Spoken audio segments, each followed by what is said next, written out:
Hello दोस्तों, स्वागत है आपका हमारे YouTube चैनल पर।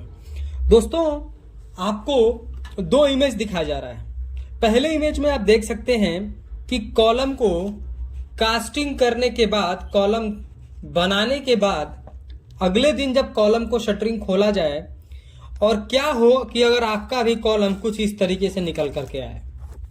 आप देख सकते हैं कि ऊपर कुछ हद तक कंक्रीटिंग हुई है, फिर नीचे बिल्कुल भी खाली है, कंक्रीट ही नहीं है, बहुत सारे हनीकम है।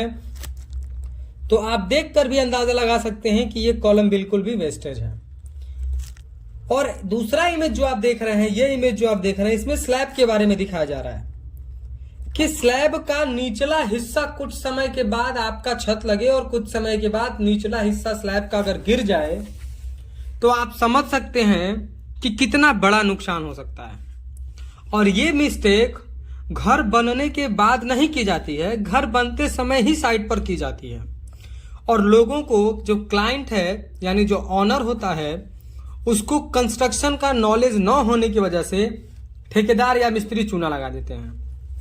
क्या होता है, देखिए, एक होता है कि आप जो अपना घर जो है मटेरियल बेस पर दे रहे हैं, ठीक है, तो उसमें इस तरीके की चोरी तो करता ही करता है ठेकेदार, क्योंकि जिन चीजों से ये सारी चीजें, ये सारी प्रॉब्लम्स आती हैं, उनको वो लाएगा ही नहीं साइट पर, क्योंकि पैसा पे करना पड़ेगा। और अगर आप लेबर बेस पे काम कर रहे हैं तो आपको पता ही नहीं है कि ये सारी चीजें भी इसको कंस्ट्रक्शन में यूज करनी होती हैं।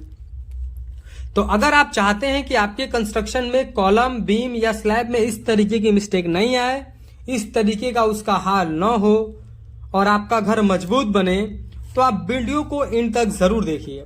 अगर आप वीडियो को इन तक देखते हैं तो आप अच्छी तरीके से जान पाएंगे, और बहुत ही सिंपल लैंग्वेज में आपको समझाया जाएगा। आप अच्छी तरीके से जान पाएंगे कि इस तरीके की मिस्टेक कंस्ट्रक्शन में क्यों होती है और इसकी क्या जो है दुष्परिणाम हो सकते हैं, ठीक करने का सही तरीका क्या है। तो सबसे पहले हम बात करेंगे, जो आपको पहला इमेज दिखाया गया, कॉलम के बारे में। जैसा कि आप सब जानते हैं कि जो कॉलम है, हमारे घर के फ्रेम स्ट्रक्चर में इसका बहुत बड़ा इंपॉर्टेंट रोल है। जिस घर में कॉलम और बीम पर घर बनते हैं, वहां पर तो दीवार के थिकनेस को भी कम कर दिया जाता है।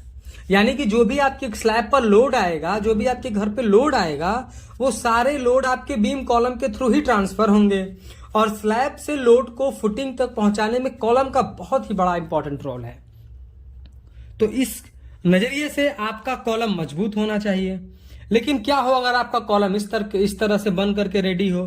क्या आपको देखकर लगता है कि ये कॉलम जो है कैपेबल है आपके घर पे स्ट्रेंथ आने, जो भी स्ट्रेंथ आने वाली है उसको ले पाएगा ये?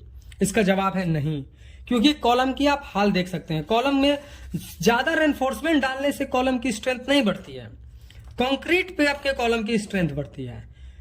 किसी भी आरसीसी मेंबर में स्टील डालने का मतलब सिर्फ यह है कि हम उसके टेंसाइल स्ट्रेंथ को इंक्रीज करते हैं। कंक्रीट का काम होता है आपके स्लैब के लोड को लेना, आपके घर के आने वाले लोड को लेना। तो कॉलम जो ये बनाया गया, तो बनाते समय ही मिस्टेक किया गया। जैसा कि आपको वीडियो में दिखाया जा रहा है कि जिसको कवर ब्लॉक बोलते हैं। कवर ब्लॉक ये M20 ग्रेड कंक्रीट का बना होता है।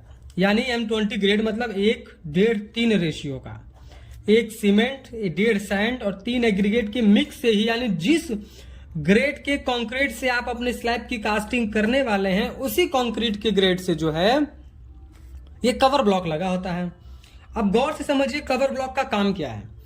आपका जो कॉलम होता है, आपके कॉलम का जो रेनफोर्समेंट है, उस रेनफोर्समेंट को सही जगह पर लोकेट करके रखना और रेनफोर्समेंट के चारों तरफ कंक्रीट का एक मोटा कवर लिए रखना। तो ये कवर ब्लॉक का काम होता है। अगर आप कवर ब्लॉक नहीं लगाएंगे तो आपका जो सरिया है वो आड़ा टेढ़ा होगा, उसकी लोकेशन डिस्प्लेस होगी। और दूसरा कि आपका जो चारों तरफ समान दूरी होनी चाहिए, समान डिस्टेंस, समान कंक्रीट होना चाहिए, इक्वल कंक्रीट होना चाहिए, वो नहीं होगा। तो पहले आपको कवर ब्लॉक यूज करना है कॉलम में। कैसे यूज करना है आपको इमेज के माध्यम से दिखाया जा रहा है। तो पहले आप कवर ब्लॉक यूज करेंगे उसमें, और कवर ब्लॉक यूज करने के बाद आपको वाइब्रेटर यूज करना है। ये जो आपको प्रॉब्लम स्टार्टिंग में दिखाई गई, इसका मेन रीजन है कवर ब्लॉक और वाइब्रेटर। अगर आप वाइब्रेटर नहीं यूज करते हैं, आप इस तरीके से समझिए कि जो आप कंक्रीट बनाए हैं उसमें आपने सीमेंट, सैंड और एग्रीगेट के अलावा पानी मिक्स करा है, और हमारे कंक्रीट के बीच में ढेर सारे पानी के बबल्स हैं, एयर वॉइड्स भी हैं। तो इन्हीं एयर वॉइड्स को हटाने के लिए, निकालने के लिए हम वाइब्रेटर का यूज करते हैं।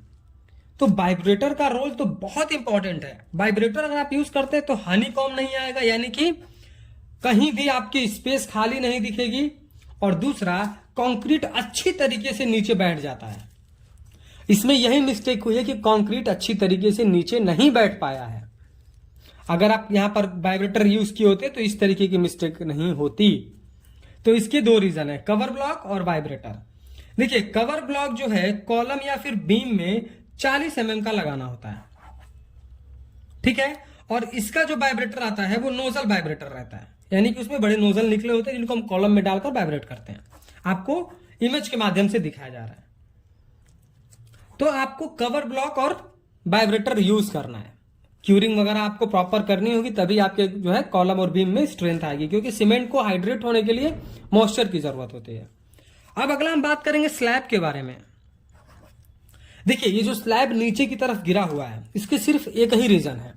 पहला रीजन तो यही है कि जब छत की ढलाई करी गई तो छत के नीचे, जैसे आपको इस वीडियो में दिखाया जा रहा है कि कवर ब्लॉक नहीं लगाया गया। आप इस वीडियो में देख सकते हैं कि स्लैब के नीचे कवर ब्लॉक लगाया गया है। कवर ब्लॉक लगाने का रीजन क्या है? कवर ब्लॉक लगाने का रीजन ये है कि जो आपने सरिया यूज करा है छत की ढलाई में, वो सरिया बिल्कुल निचली फेस पर न रहे, वो थोड़ा कंक्रीट के बीच में आ जाए। तो आपको मिनिमम उसमें 25 mm का कंक्रीट यूज कर, जो आपको कवर ब्लॉक यूज करना है। कवर ब्लॉक यूज कर देने से होता है कि हमारा जो सरिया है वो 1 इंच ऊपर उठ जाता है, यानी हमारे शटरिंग से एक इंच ऊपर उठ जाने का मतलब यह है कि हमारा कंक्रीट 1 इंच नीचे आ गया, यानी हमारा स्टील कंक्रीट के एक इंच अंदर चला गया। कंक्रीट से अगर हमारा स्टील ढका होगा अच्छी तरीके से तो उस पर मॉइस्चर नहीं लगेगा, और मॉइस्चर नहीं लगेगा तो उसमें जंग नहीं खाएगा। क्योंकि आप इस इमेज को गौर से अगर देखेंगे तो आपको दिखेगा कि जो निचला हिस्सा छत का टूट कर गिर गया है, उसमें आप सरिये को गौर से देख सकते हैं। जो सरिया दिख रहा है बिल्कुल जंग लगा सरिया दिख रहा है। तो नीचे सरिया होने का मतलब यह है कि वो कंक्रीट बहुत कम उसको कवर किया है, मतलब उस पर मौसम का इफेक्ट हो रहा है। वो ठंड के मौसम में, बरसात के मौसम में मॉइस्चर पा रहा है, वो कहीं ना कहीं से उसको मॉइस्चर मिल रहा है। मॉइस्चर मिलने की वजह से जो हमारा सरिया है, लोहे की प्रॉपर्टीज है, लोहा है वो, तो उसमें जंग लगेगा, और जब जंग लग जाएगा, रस्ट लग जाएगा, तो वो टूटेगा, वो अपना स्ट्रेंथ खो देगा, और आपका कंक्रीट नीचे वाला हिस्सा टूट करके गिर जाएगा। दूसरा, आपको प्रॉपर तरीके से वाइब्रेटर यूज करना चाहिए। देखिए, आपको किसी भी आरसीसी मेंबर में, बीम, कॉलम, स्लैब, सब में आपको जो है अच्छी तरीके से वाइब्रेटर यूज करना है। लेकिन स्लैब वाले हिस्से में यहां पर कवर ब्लॉक नहीं दिया गया। देखिए, सस्ता बहुत होता है कवर ब्लॉक, ये आपको 2 रुपए 1 रुपए पीस पड़ते हैं ये, लेकिन अवेयरनेस नहीं है। अवेयरनेस ना होने की वजह से इस तरीके की मिस्टेक होती है। वाइब्रेटर 400 रुपए 500 रुपए पर डे के हिसाब से वो रेंट पे मिलते हैं। ऐसा नहीं है कि उसमें बहुत ज्यादा लगता है पैसा। आपने अच्छा से अच्छा सीमेंट लगा लिया, आपने अच्छी क्वालिटी की सैंड लाए, आप अच्छी क्वालिटी का एग्रीगेट यूज कर रहे हैं, प्रॉपर क्यूरिंग दे रहे हैं, लेकिन अगर इन छोटी छोटी चीजों को आप मिस करते हैं ना, तो आपके घर में एक बड़ा इंपैक्ट आता है। इसलिए आपसे कहा जाता है कि आप जो है इंजीनियर को हायर करिए, वो आपके घर में आने वाली इन सारी प्रॉब्लम्स को पहले ही सोचता है और इसका सोल्यूशन लेकर के चलता है, जिसकी वजह से आपको प्रॉब्लम फेस नहीं करनी पड़ती है। दोस्तों, वीडियो पसंद आया हो तो प्लीज वीडियो को लाइक कर दें, और अगर चैनल पर नए हैं, कंस्ट्रक्शन से रिलेटेड ऐसे ही इंफॉर्मेटिव वीडियोज इन फ्यूचर देखना चाहते हैं तो प्लीज चैनल को सब्सक्राइब करके बेल नोटिफिकेशन को ऑल पर प्रेस कर दें। Thank you.